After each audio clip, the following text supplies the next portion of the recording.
pirmām kārtām ir pamatīgi jāriskē un jātic tam, ko tu dari, kad tie atrunātāji jau vienmēr ir daudzi, bet tai pārliecībai, vienkārši jābūt tam pārliecībai par savu darbu. Jādzird tas senča aicinājums un jāļauj viņam izpausties. Es esmu dzīvusi Rīgā un vidusskolu beigusi Rīgā, tā kā man tas senča aicinājums bija tiešām ļoti spēcīgs. Kopā ar Jāni sapratām, kāpēc gan ne aizkopību un kāpēc ne kopā.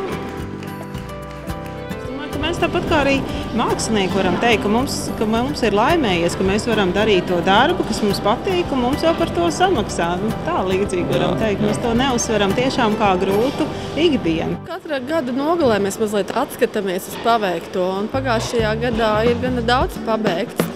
Šis te lielais darbs, kas bija saistīts ar nākošo Eiropas plānošanas periodu un ar godīgākiem tiešmaksājumiem Latvijas lauksaimniekiem, tas ir nobeigts. Tagad ir palicis mūsu valdības rokās, kā to, ko mēs esam panākuši, mēs šeit Latvijā sadalīsim, kas nes pienesumu mūsu valstī un valsts ekonomikai. Gribēju pateikt paldies Sandrai Kalnietei un Zemnieku saimai par šīs tradīcijas jauno lauksaimnieku konkursu senča aicinājums iedibināšanu.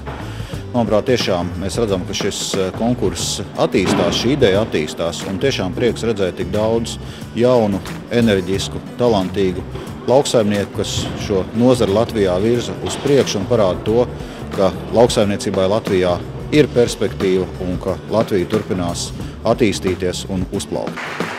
Tieši par konkursu es gribētu pateikt paldies jums visiem par to, ka jūs man devāt iespēju piedzīvot manā dzīvē varbūt trešo nozīmīgāko līdzdalību vienā ļoti lielā un Latvijai svarīgā vietā. Tajā lielajā darbā, ko mēs visi kopā padarījām, lai izlīdzinātu vēsturisku netaisnību. Netaisnīgs tiešmaksājums Latvijā. Tie vēl ar vienu nav tādi paši kā visur citur Eiropā, bet arī citur Eiropā tie ļoti atšķirās.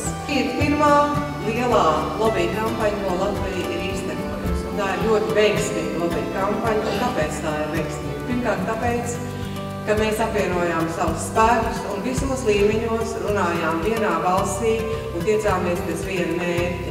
Tas, ka šobrīd Zemnieku saimes priekšsēdētāja vietniece Māja Dzelskalē ir ievēlēta par Eiropas lauksaimnieku organizācijas konkursu viceprezidentu, arī ir viņas darba šīs kampaņas īstenošanā rezultāts un arī rezultāts tam, ka beidzot tā īsti visi zina, ka tiešām ir Baltijas valstis, ir Latvija un tur lauksaimniecībā ir problēmas, kuras ir visiem Eiropā kopā un solidāri jārisina.